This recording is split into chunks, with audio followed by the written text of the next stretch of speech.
Dr. Sarah Chen stared at the anomalous reading on her weather station's display, her breath fogging in the frigid air of the observation deck. The atmospheric pressure had dropped faster than any system she'd recorded in 15 years of meteorological research, yet the storm above the Rocky Mountain Research Station showed patterns that defied natural formation. The wind howled against the reinforced windows, driving snow in spiraling patterns that seemed almost deliberate in their complexity. Sarah adjusted her thermal gear and grabbed her equipment. If she was going to document this phenomenon, she needed to get to the external sensors before they were completely buried in snow. The security system warned against opening the exterior door. Conditions were well below the safety threshold, but Sarah override it with her emergency protocols. The moment she stepped outside, the wind nearly knocked her off her feet. She activated her suit's magnetic anchors, the technology gripping the metal walkway beneath the snow. That's when she saw it. A flash of bioluminescent blue through the whiteout conditions, followed by a sound that couldn't possibly exist in nature, a harmonic resonance that made her bones vibrate. The light pulsed again, weaker this time, coming from the direction of the station's satellite array. Sarah's scientific mind warred with her survival instincts. The rational choice was to return inside and call for backup. Instead, she found herself fighting through the storm, following that haunting blue glow. As she rounded the corner of the array, her headlamp illuminated something that stopped her heart for a moment. A creature lay half buried in the snow, its body nearly 20 feet long with a serpentine grace that reminded her of Chinese dragons from ancient artwork. But this was no mythological beast. Its scales were clearly artificial, overlapping plates of some metallic alloy that rippled with failing bioluminescent circuits. One wing was crumpled, revealing an internal structure that looked more like a solar sail than anything biological. The creature's head was elegant and streamlined, with optical sensors instead of eyes, currently dimmed to barely a flicker. As Sarah approached, those sensors focused on her with obvious intelligence. The dragon-like being attempted to rise but collapsed back into the snow, its energy systems flickering dangerously. Sarah's research station was designed to study extreme weather phenomena, equipped with some of the most advanced atmospheric monitoring equipment on Earth. But nothing in her years of scientific training had prepared her for this moment. The creature made a sound, not the threatening growl she might have expected, but a complex series of tones that seemed to manipulate the very air around them. The storm responded, snow particles swirling in geometric patterns between them. It was trying to communicate. Sarah pulled out her atmospheric harmonic analyzer, a tool normally used for studying the frequency patterns of thunder. She held it up, and the dragon's optical sensors brightened slightly. It modulated its tones, and the analyzer's display came alive with complex waveforms. "You're using the storm itself to talk," Sarah whispered in awe. "The pressure waves, the electromagnetic field, it's all part of the language." The dragon's head dipped in what could only be affirmation. It generated another series of tones, and Sarah's analyzer began translating the patterns into basic concepts. Damage, cold, help. Sarah made her decision. She was a scientist, yes, but she was also human, and she couldn't leave an intelligent being to die in the cold. She pulled out her emergency beacon, normally reserved for avalanche warnings, and synchronized its frequency to match the dragon's communication patterns. The creature's sensors tracked her movements as she worked. "I'm going to help you," she said, though she knew it couldn't understand her words. Instead, she used the beacon to generate a simple harmonic pattern. Safety, shelter, trust. The dragon's systems pulsed once, bright and clear, before dimming again. Sarah knew she had minutes, maybe seconds, before its energy failed completely. She quickly removed the power cell from her analyzer, and hoping she understood the technology she was seeing, located what appeared to be an emergency power port in the dragon's scaled armor. The moment she made the connection, the dragon's systems surged. Its scales rippled with renewed energy, though still far weaker than they should be. It managed to rise slightly, leaning against her for support. Sarah realized with a start that despite its mechanical nature, Its surface was warm, alive in a way she couldn't explain. Together, they began the slow journey back to the research station, the storm raging around them. Sarah knew that once they reached safety, everything would change. She had just made first contact with an alien species, one that seemed to be a hybrid of technology and living matter.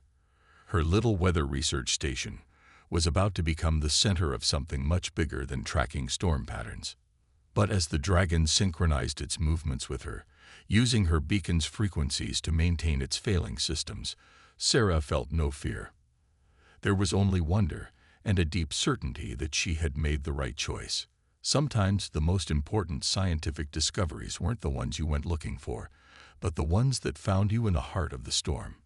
The research station's main lab had never been designed to house anything larger than weather balloons, but the dragon had somehow managed to compress its form, folding its damaged solar sail wings close to its body in a way that defied conventional physics. Dr. Sarah Chen watched in fascination as the creature's scales shifted and realigned, each one acting like a pixel in a living display. 3 days had passed since their encounter in the storm.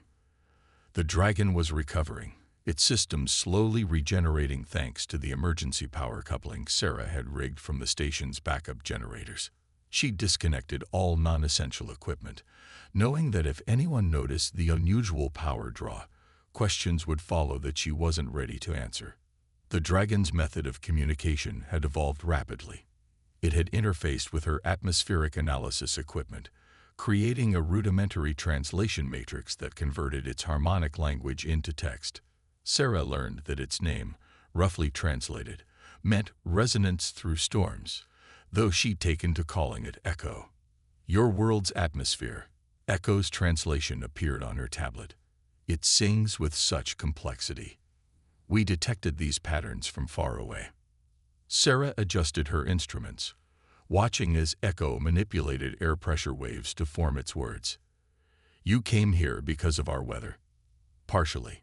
Echo's scales rippled with patterns that Sarah was beginning to recognize as expressions of thought. My kind are atmospheric engineers. We seed young worlds with weather systems, guide their climate development.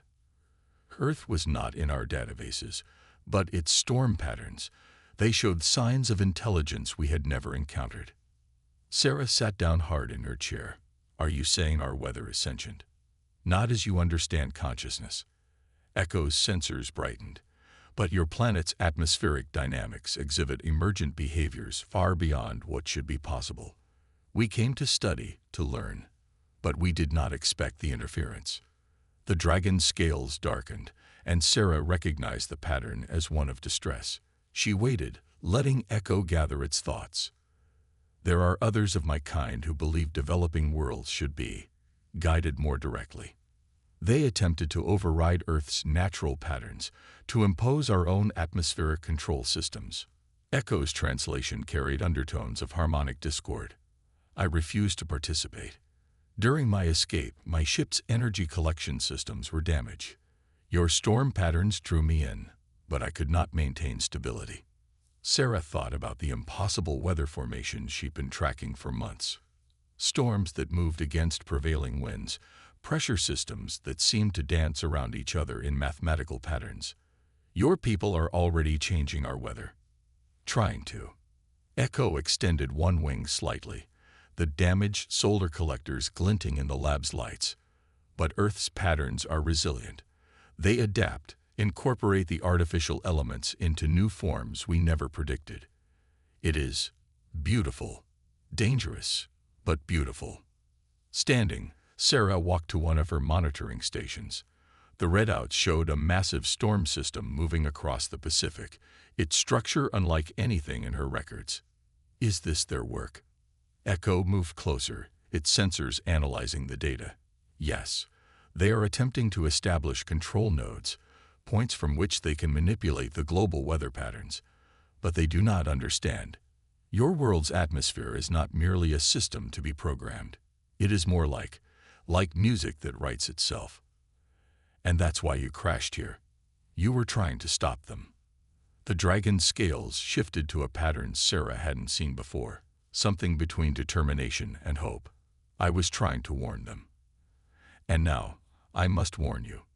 The control nodes they are creating, they are disrupting patterns that have evolved over millions of years. If they continue, the damage could cascade beyond anyone's ability to repair. Sarah felt a chill that had nothing to do with the mountain air. Her entire career had been devoted to understanding Earth's weather systems, and now she was learning that they were more remarkable and more vulnerable than anyone had imagined. "What can we do?" she asked, already knowing she was committing herself to something far beyond the scope of her research position. Echo's response made the air vibrate with complex harmonics. "Your understanding of Earth's weather patterns, combined with my people's technology, together we might find a way to protect your world's atmospheric independence. But first, I must regain my strength, and we must avoid detection by both your authorities and my people. They will not understand what we are trying to preserve." A warning light flashed on Sarah's console. Another research station was requesting access to her recent atmospheric data. She quickly locked down her systems, knowing she had just taken the first step in what would become a much larger conflict. "Then we better make sure you heal quickly," she said, already formulating plans. "And while you do, you can teach me everything you know about atmospheric engineering. If we're going to save Earth's weather, I need to understand exactly what we're fighting for." Echo's scales brightened with approval, and the air around them hummed with harmonies that made Sarah's instruments dance with complex patterns. Together, human scientist and alien atmospheric engineer began their work, knowing that somewhere above them, forces were gathering that would soon change Earth's skies forever. The mobile weather lab's tires crunched over desert gravel as Sarah pushed it to its limits, her eyes darting between the road and the swirling vortex of unnatural clouds pursuing them. Echo lay curled in the modified cargo space, its scales pulsing with rapid calculations as it interfaced with Sarah's atmospheric equipment. "They're using the storm as a tracking system." Echo's translation appeared on her heads-up display. "Every lightning strike is a sensor probe, every thunder roll a data burst. We cannot outrun them forever." "We don't need forever," Sarah replied, swerving around a hairpin turn. "We just need to reach the first control node before they realize what we're doing." 2 weeks had passed since they'd fled the mountain research station. Sarah had barely finished downloading her atmospheric data and loading essential equipment before government vehicles appeared on the access road. But they hadn't counted on her intimate knowledge of the back roads, or Echo's ability to generate interference patterns in their tracking systems. The Dragon had healed enough to fly short distances, but its energy was better spent helping Sarah decode the locations of the weather control nodes. They'd identified 3 sites where Echo's people were attempting to seize control of Earth's atmosphere, and the first was hidden somewhere in the Nevada desert. "Energy signature increasing," Echo warned. "They're trying to form a containment cyclone around us." Sarah checked her instruments. The artificial storm was weaving itself into a tighter spiral, transforming the desert afternoon into an alien twilight. Lightning flashed in geometric patterns that no natural storm could produce. "Can you disrupt their control?" Echo's scales flickered with effort. "Partially. But they have adapted to my interference patterns. They are learning, Sarah. Every attempt we make to counter them provides more data for their systems to analyze." A massive lightning bolt struck the ground ahead of them, leaving behind a crystalline structure that began growing rapidly across the road. Sarah yanked the wheel, taking them off-road just as more lightning strikes created a fence of energy-conducting crystals behind them. "They're hurting us," Sarah realized, watching new storms forming on both sides. "Echo, I need options." The Dragon's response was immediate, not in words, but in action. It extended its newly healed wings, still iridescent with solder-collecting surfaces, and began generating harmonics that made the entire vehicle vibrate. Sarah's instruments went wild as Echo tapped into the natural atmospheric currents that existed beneath the artificial storm layer. "The desert holds old songs." Echo's translation appeared. "Patterns carved by wind and heat over centuries. I can awaken them, but it will drain my energy reserves significantly." Sarah checked their position on the GPS. They were still 30 miles from the calculated location of the control node. Will you have enough power left to help me shut it down? We will find out together. The dragon's harmonics reached a crescendo that Sarah felt in her bones. Suddenly, the desert itself seemed to answer. Hot air rushed up from the ground in massive columns, carrying sand and ancient thermal patterns that had nothing to do with the artificial storm above. The natural convection currents collided with the engineered weather, creating chaos in the carefully structured system. Sarah heard frustrated harmonic pulses from above, echoes people trying to regain control of their creation. But the desert winds were too primal, too deeply rooted in Earth's own patterns to be easily suppressed. Now, Echo commanded, and Sarah floored the accelerator. They burst through a wall of swirling sand, the vehicle's modified sensors allowing them to navigate while their pursuers were blinded. Echo slumped in exhaustion, its scales dimmed to emergency power levels, but its sensors remained fixed ahead. There, it indicated weakly. That formation is not natural. Sarah spotted it, a mesa that looked perfectly normal to human eyes, but showed impossible energy readings on her instruments. As they drew closer, she could see subtle geometries in its surface that betrayed its artificial nature. The control node is inside, Echo confirmed, but we have minutes at most before they cut through the interference. Sarah, I do not have enough power remaining to disable it myself. Sarah parked the vehicle in the mes's shadow, her mind racing. Then teach me. Quick. Show me the harmonics needed to disrupt the node's core frequencies. Echo's scales brightened slightly with what she now recognized as pride. You continue to surprise me. Very well. But remember, this is not about destroying the node. It's about teaching it to listen to Earth's own patterns. Sarah finished, like you taught me. Together, they began converting Sarah's atmospheric analysis equipment into something new.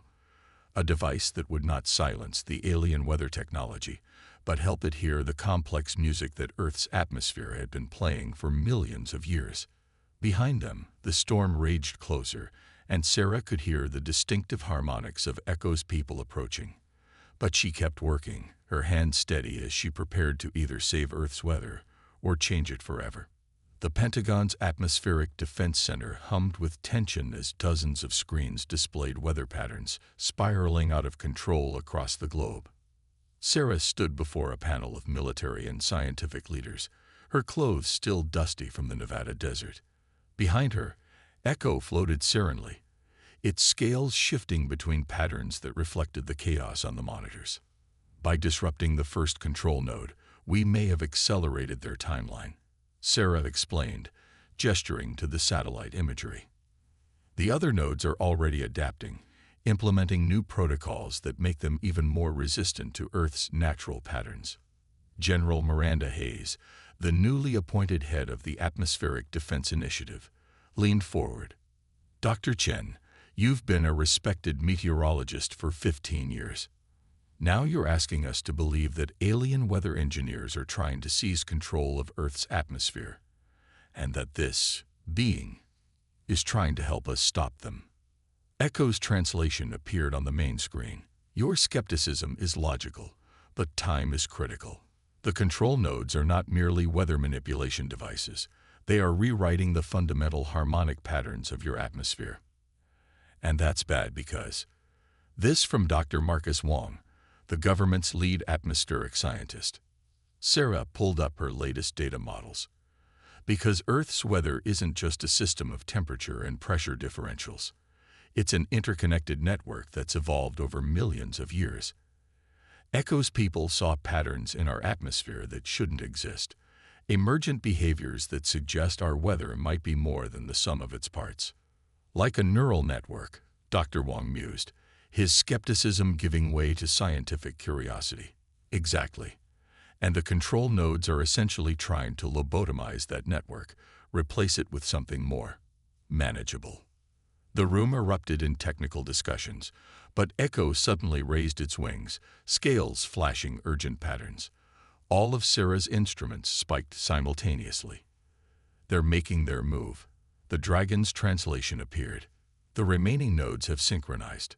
The satellite feeds showed it happening in real time. Massive storm systems were forming over every major ocean, their structures too perfect to be natural. They began rotating in precise geometric patterns, creating pressure differentials that would reshape global wind currents. If those systems fully manifest, Sarah warned, they'll have permanent control over Earth's atmospheric circulation patterns. Our weather will become a programmed routine instead of a living system. General Hayes turned to her communications officer. How many nuclear? No. Sarah and Echo spoke simultaneously, the dragon's harmonics making the room's windows vibrate. The nodes are integrated into the atmosphere itself now. A nuclear strike would cause more damage to Earth's patterns than the nodes themselves. Then what do you suggest, Doctor? Hayes demanded.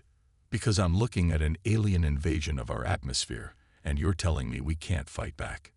Echo moved forward, its scales displaying complex mathematical sequences. Not fight. Listen. Dr. Chen and I discovered something when we disrupted the first node. Earth's weather patterns. They fought back. Not against us, but against the imposed order. The node didn't just fail. It began resonating with the planet's natural harmonics. Sarah quickly pulled up the data from Nevada. The node's programming started adapting to Earth's patterns instead of the other way around. If we can trigger the same response in the other nodes before this transformation is complete, we can teach them to work with Earth's weather instead of against it. Dr. Wong finished, finally understanding. But we'll need help, Sarah said. Echo's people aren't unified in this. There are others like Echo who believe in preserving naturally evolved weather patterns. If we can contact them. A new alarm blared. The storm systems were intensifying, and something massive was appearing in the upper atmosphere. A ship, its surface rippling with the same kind of scales as Echo's. The Atmospheric Council. Echo's translation carried undertones of harmonic discord. They have come to oversee the final implementation. General Hayes stood. Dr. Chen, I hope you and your friend are right about this, because we've just run out of time to debate it. What do you need? Sarah looked at Echo, saw the same determination in its glowing sensors that she felt. Every atmospheric monitoring station we have. Access to global weather control systems. And she smiled slightly. A really good sound system. The general raised an eyebrow, but started issuing orders. Around them, the greatest storms in Earth's history were gathering strength. But Sarah felt a strange calm as she and Echo began their preparations. They weren't just fighting to save Earth's weather. They were fighting to prove that sometimes the most powerful force in the universe was simply learning to listen. Sarah stood in the center of the transformed atmospheric defense center, surrounded by a symphony of sound and light.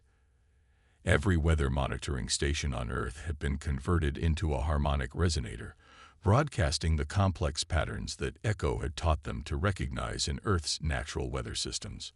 The dragon floated above her, its wings fully extended, scales blazing with power as it conducted this unprecedented atmospheric orchestra.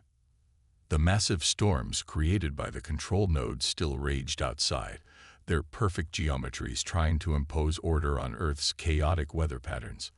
Above them, the Atmospheric Council's ship hung like a second moon, its surface rippling with conflicting patterns as its crew debated their response to this unexpected resistance. The nodes are beginning to resonate. Echo's translation appeared on the main screen. Earth's patterns are reaching them, but the Council is fighting back. We need more. Sarah studied the data streams pouring in from around the world. They were broadcasting Earth's weather patterns, yes, but something was missing. She thought back to that first night in the Mountain Research Station, when she'd realized that Echo wasn't just communicating through the storm, it was communicating with it. We're doing this wrong, she announced, drawing surprised looks from the military and scientific personnel around her. We're trying to show them Earth's patterns, but we need to let Earth speak for itself. She began shutting down their broadcast systems one by one. Echo's sensors tracked her movements with curiosity but didn't interfere. Dr. Chin, General Hayes warned, those harmonics are the only thing keeping the control nodes from fully activating. Trust me, Sarah replied, her fingers flying over the controls.